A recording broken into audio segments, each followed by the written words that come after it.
Hi, everybody, and welcome to this week's edition of NAAP News Now. My name's Elisa Tagg, and thank you for sticking around. It's 5 o'clock somewhere. That's what we always say. So I'm really excited to join you today with Dawn Wooderson of WoodSong. Dawn, how are you doing? How are you today? Well, delighted to be with you. Thank you for the invitation. Oh, Dawn, we're so excited to have you. I want to just talk a little bit briefly before we get into our questions. You were mentioning to me, I know I've met you before years ago at a NAAP conference, and NAAP is celebrating their 40th anniversary. So Bravo. exciting, that. Bravo. I'll celebrate with you. Yes, thank you Yeah. so much. And so you were sharing with me. Why don't you tell everybody which conference was your first conference that you attended on at a NAAP conference? Well, I think it was 2001, Yes. but for sure it was Colorado Springs. Ah, And I was living in Texas at the time. I had just started my work, and it was delightful, just I delightful. bet. I bet. I bet. And I know you've been to many other conferences. I met you in Las Vegas, in 2013. So I know But it's really exciting yes, to have you with us today to share a little bit more of your talents with us. So let's yes. start with that. Why don't you tell us a little bit about your background and, a little bit more about you and who you are? Okay, let me start with me now because I'm going to be celebrating my 80th this year.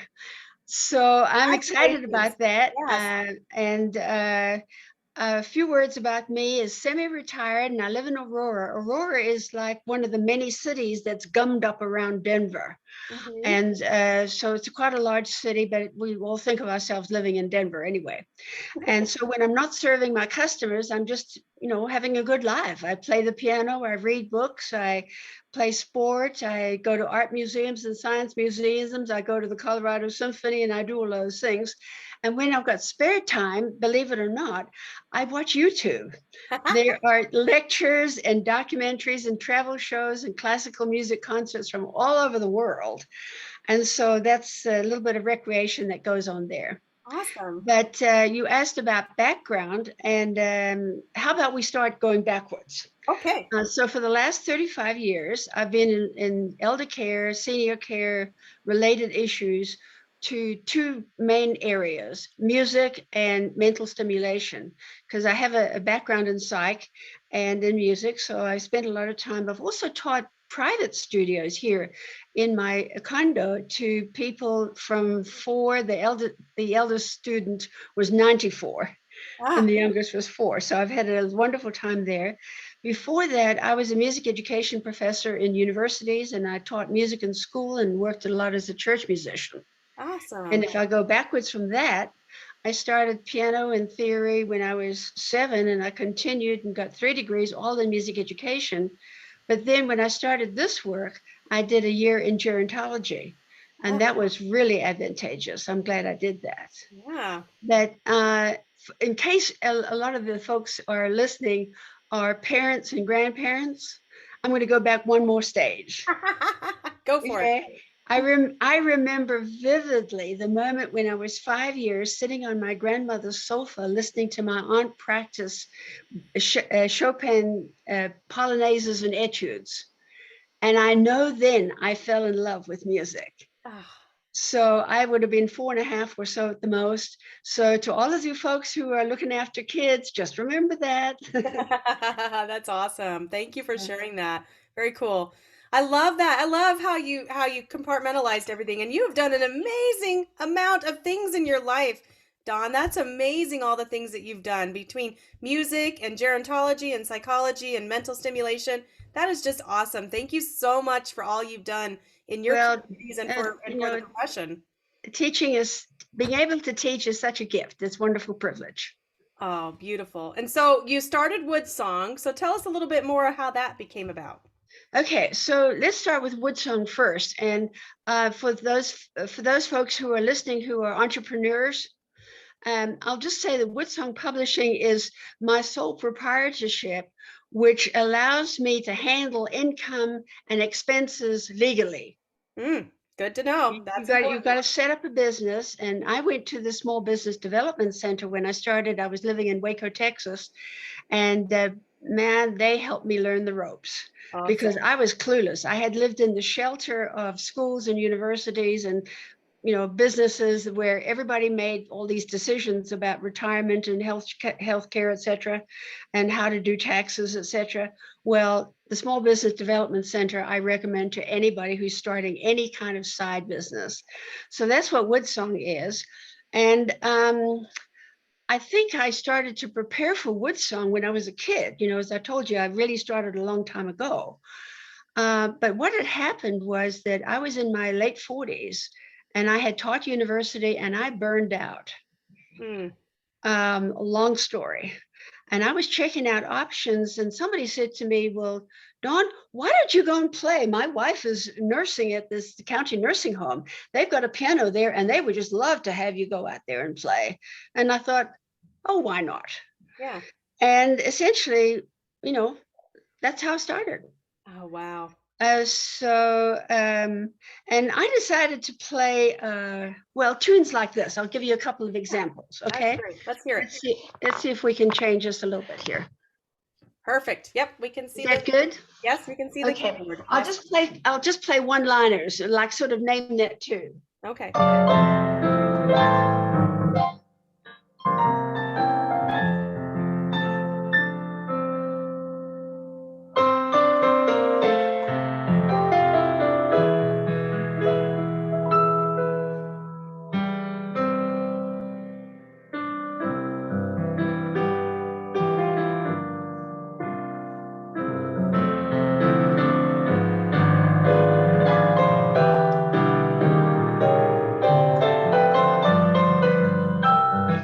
Etc. Lots and lots of pop.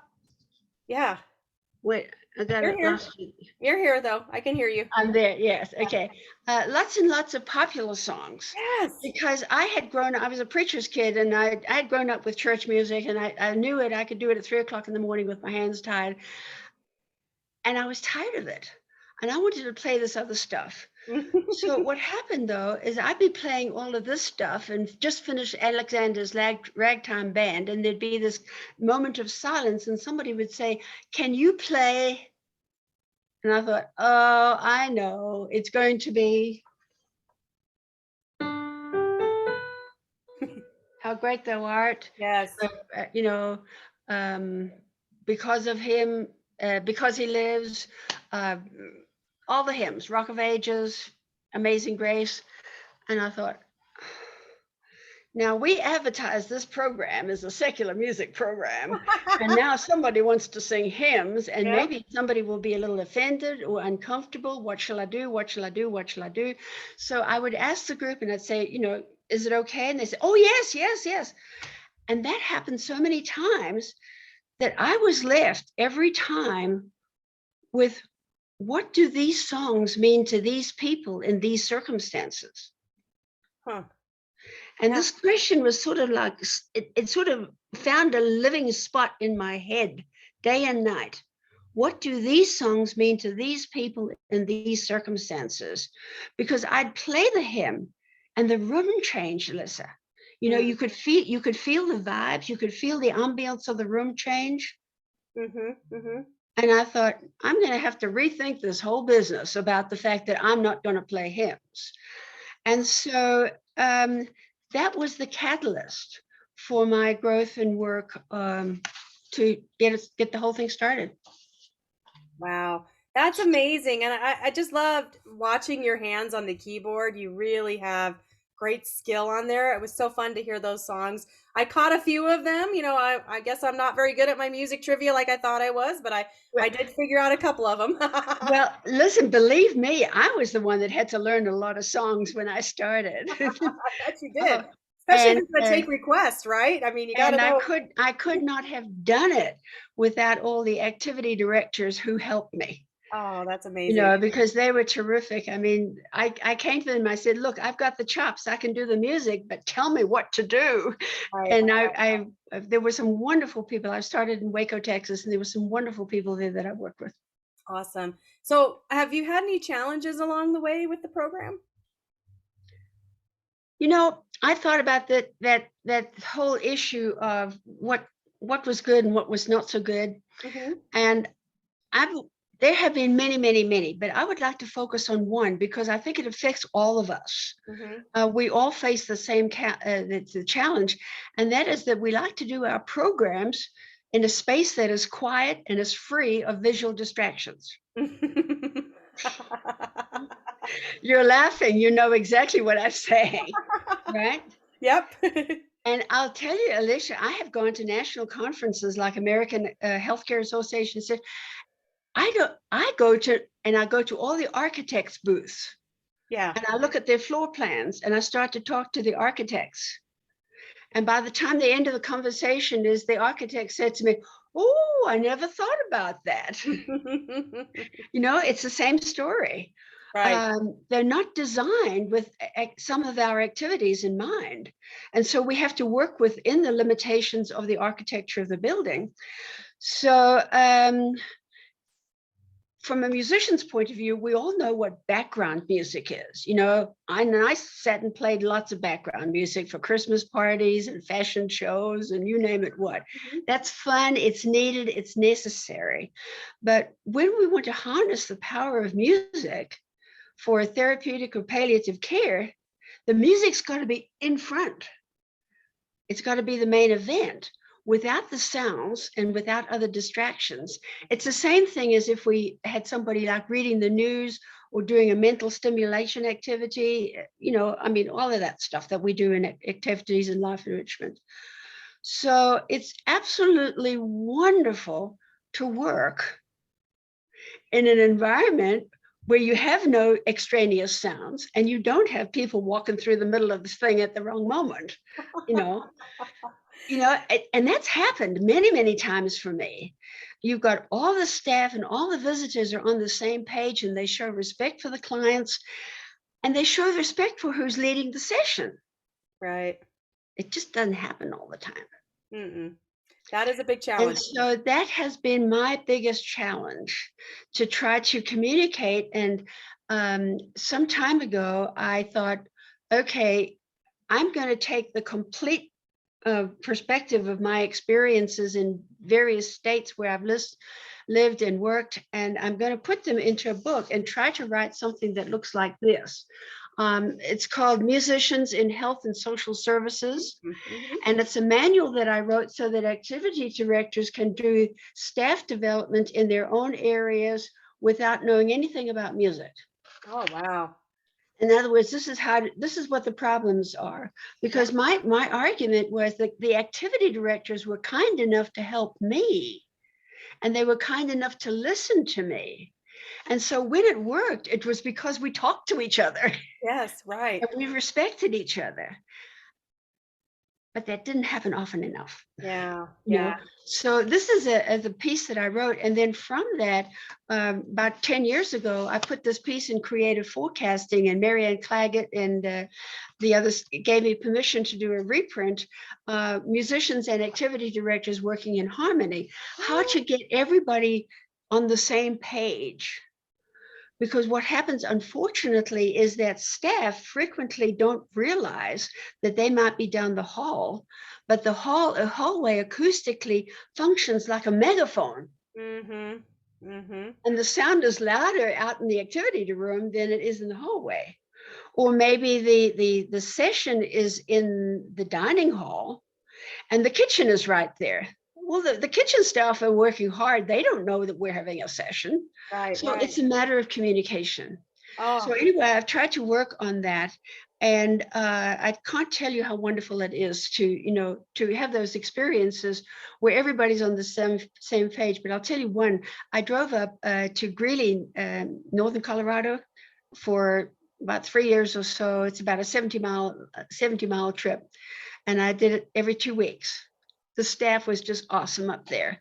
But we had the second floor elevator coming out onto the second floor, and I was teaching there, and people would come out yakking and talking and laughing. yeah, yeah. So the activity director said, don't worry about it. We can solve that. She put a sign up on the elevator every time I came. Session in progress. Please be quiet when you leave the elevator. Simple. Yeah, very simple. Very, very simple. So that's my biggest challenge. Is Yeah. this is the quietness and the lack of because we're dealing with folks who've got memory. You know, the attention span is very short, very often. Yes. Yes. So Yes. Well, it sounds like you've taken that challenge though, and you've been able to turn it around and made a success from it by all the things that you've been able to implement, by recognizing how vital communication is, and the resources that you've created. Let's talk about those resources for just a minute. I know you have a website. I want to just tell everybody this. It's www.musicbywood, WOOD, song.com, and individuals can get you there and be able to find your resources there that you've shared with us so far. Do you have any more resources you want to share with us? oh my goodness, yes. Awesome. I on the website, I in my own mind, it's my end of retirement, it's my retirement academic flea market. I love it. And so I've had a lot of fun. Here are a couple of things that, if somebody needs a copy of that, I've got one that's brand new, and I can assure you these prices are way less than retail. Awesome. So I've got a wide variety of things. Look for the A Life Enrichment, and the website is pretty well organized. They'll find it. Awesome. Awesome. Yeah. Do you want to leave us with any little bit more left on the piano, or are you good there, or is there anything else you want to share with us? Any other thoughts you might have for us? Well, yeah. Can we talk? We talked about the difficulties. Could we talk about some of the Oh, successes? of course. My Yeah. apologies. Yes, please. Let's talk Okay. about that. Yes. Yeah. Let's talk about that because, successes are pretty much determined by what your goals are. Yes. And so, my goal was to offer resources that were top quality in every way. Mm. And the decades of feedback that I've had suggest that I sort of came pretty close. And that was thanks to all the people saying, now, Dawn, when you do the next edition, make sure you put the index of songs on the back. Oh, yes. Uh-huh. Just whoops. Whoopsies. Scads of things like that people would say, yes, that's nice, but. Yeah. Or they'd say to me, say, for example, this is the melody book. They would say to me, yeah, that's nice, but it would be nice if people could hold it this way. Ah, yep. So I did high class plastic binding so that they could Yes. hold it easily. And Yeah. so there were all sorts of things like that people kept telling me. And I did about 5 years of research before I came out with the first book. And then the thing sort of grew. The hardest part on that was choosing the songs. And this little piece of paper will give you an index of how careful I was. Oh I my. looked at 19 different church traditions. This is my cross reference. This is the list of songs, and these are the hymn book page numbers of all of those songs in 19 different hymn traditions in the Protestant and Catholic traditions, Oh my gosh. Wow. so that people can see, well, this person's from the Baptist. Well, she probably knows so and so, but Mhm. he comes from Christian Science. Oh, now what? I don't know any Christian Science songs. Oh, yes, you do. They happen to be there, right? So choosing the songs was really something that took me a long time. And the chaplains particularly like it because they do interfaith, ecumenical programs, and they like that a whole lot. People love the lower keys, and I want to give you a quick demonstration on that one. Oh, Is that all perfect. right? Yep. Okay. Sounds good. Do it. This song is called It Is Well With My Soul. Mm. And when I went into long-term care, I thought, well, the most popular songs are going to be blah, blah, blah, and I had it in my mind. This has turned out to be one of the songs that every time we sing it, it is special. Mm. Because the words go, it is well with my soul, but the beginning part goes, when peace like a river attendeth my way, when sorrows like sea billows roll, whatever my lot thou hast taught me to say, it is well with my soul. So one of the things that we had here is that we need to put the songs in lower keys to make it easier for the people to sing. Yes. So I want to demonstrate that. So just quickly.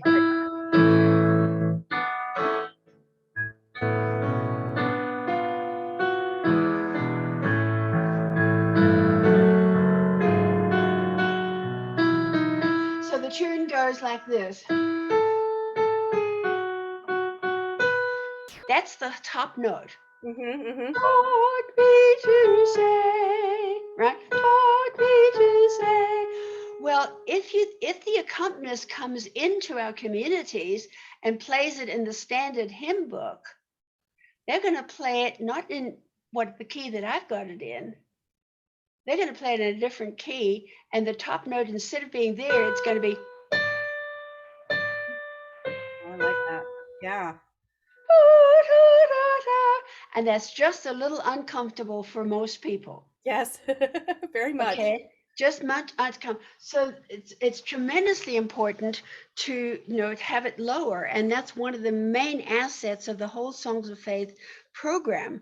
That people like the guitar chords, and Mm-hmm. having taught guitar and played guitar myself for many years, they're accurate. Yeah, There, good. there are many times that people add guitar chords to hymn books, and I say, no. And then the other thing I did for the guitar players, because I'm one of them and I forget chords sometimes, is I put the guitar chords in the back so people can see them. Oh, beautiful. So if they do forget, so every guitar chord that's in all of the hymns is in the back of the book. So Beautiful. there are lots of features like that in the Songs of Faith that people just have been. It's been years and years and years of thank yous, thank yous, thank yous. And one gal wrote to me. She says, "Where were you when my mother had Alzheimer's?" And I said, "Well, I was here. We just didn't contact each other." That's right. So That's I right. tried to do the very best, and there's so many aspects of it, including the sacred readings in the back that are convenient, so that they're big and clear, Mm, and they're at the back. So all the folks who are frail have got to do is just flip the back cover. Or beautiful. maybe the activity director can go around and flip the back cover to help them. And I've done that thousands of times. So the readings are right there, and the print is large for the words, books, etc. So it's sort of like it meets everybody's needs. I want to read a couple of emails. May I? Yes, go for And it. this one I got a couple of weeks ago. I'm 100% disabled vet and want a copy of the CD and words books to play in my room. My activity director used them in our chapel service last week. Mm, beautiful. Another one, we need 100 copies of the melody book for our independent living chapel service. Wow. You know, Okay. our church goes to 10 care centers every month. We want 250 copies of the words books and 10 CDs so that we can leave 25 words books and a CD at the care center when we leave as a gift. Wow. It's just been so thrilling Oh, to have that kind of thing. And as I said, I had the question in my mind, what do these songs mean to these people in these circumstances? hmm. And now I want to give the answer because Yes. it took me a long time to think about it. I think it helps them to remember the past. Mm, Those songs bring them back into other circumstances. yes. We have that associated memory with music. Yes. It helps them to be in the present. Because he lives, I can face tomorrow. Mm-hmm. I come to the garden alone, but. And whatever that feeling is, or that knowledge, and then it helps them to find comfort for the future. Yeah. Very much. And I think all seniors at this end of life, where they're dealing with end of life issues, they're coming to closure. They want to be safe, they want to have hope, they want to know peace, and they want to be free. And Yes. these songs mean something to them. Yep. So I have always had in my own mind, in healthcare, if somebody needs a bedpan or a pill or an injection, we come through, in healthcare. We Yep. provide it, and we provide a clean one, and it's very nice, even though we ourselves don't need it. So true. My goodness. And in religious care, if residents need to have Amazing Grace or songs of hope and comfort and love and joy and peace, we need to provide a quiet, respectful environment for them to deal with their end of life issues, even though we may not know or even agree with their beliefs. What Yeah. I believe is irrelevant. It's what they need. And that applies to people of the Jewish, the Muslim, and all the other belief systems too. Because we're here to serve in every aspect of life, and that includes dying, finding that closure.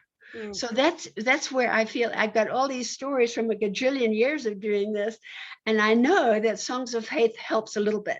So that's just as makes life wonderful. Oh my goodness, Dawn. I think that is just amazing. And we're going to need to have you back so you can share some more stories with us. I think that'll be awesome to have you share some more stories with us of your experiences in the communities when you worked with sharing the music and showing how important spirituality is. I love what you said there at the end. You know, it doesn't matter what we believe, it matters what the individuals we're working with believe and how Yeah, we cater to that and their yeah. spirituality. Love that. And Alyssa, if we've got just 1 second more. Yeah. Um, when I put Songs of Faith together, I was fully aware because I had been training teachers in university. That was my job for 20 something years.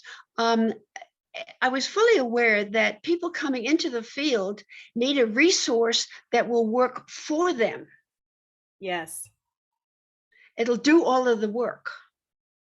And that if you if you can push the button down on the CD, and if you can open the book, you can do it. Yep. You know, you don't have to know the faith, you don't have to believe, you don't have to have had any experience in church. Just put the button down on the CD, open the book, and say, "Hello, Mrs. Jones. Now you have a lovely time," Yeah. because the book and the CD go together, and they've got 73 minutes of music with their books, or they just turn the page over. Yeah. Oh, You know, Merv. Hi, so Merv. the work is done. Yeah. Merv just said, thank you so much for sharing. We do serve, and it's about the resident. So thank you, Merv Del Pino. Thank you, Merv, for sharing your thoughts on that. Beautifully said. And so I just want to point out once more that your website is musicbywoodsong.com, and they can access that. We've put it in the chat box as well. So we would encourage you all to check out the amazing resources that Dawn offers in her words of wisdom. This has been a delight to visit with you today, Dawn, to learn more about how music really does affect the soul. And I loved your thoughts there at the end that it's about our past, it's about our presence, and it's about our future. So thank you so much for your time today, Dawn. This is And just I would like to invite anybody to send me an email. It's very easy, woodsong@aol.com. okay. The AOL probably tells you how long I've been in this business, but that's beside the point. It still works. So Hey, it's as long as it works. yeah, it's Woodsong, one word. Woodsong And at AOL. Yep. yeah, and my telephone number is there. They're very welcome to call me. I'm retired and I've got time. So I would enjoy chatting and helping them make decisions or helping them find some resources. Awesome. Thank you so much, Don, for offering your services to us. And John says, thank you so much. It was a great way to spend my evening. He appreciates it. So that's great. Thank you so much, John Comita, for joining us today. We appreciate it. Don, My again, pleasure. I'm honored. Dawn Woodersong of WoodSong. You can reach her either at musicbywoodsong.com or woodsong at AOL.com, and you'll be able to reach out to her and check out all the amazing resources. Everything that's behind her is sold on her website. And I know many of you are familiar with the Songs of Faith books, and why not get those through the actual person that wrote them? That's an amazing opportunity. Oh, and plus the fact that they're all at cost right now, Yes. because I've got end of inventory. At being my age, I'm tired of carrying boxes. So it's the last of the inventory, and I'm going to move it out and say goodbye.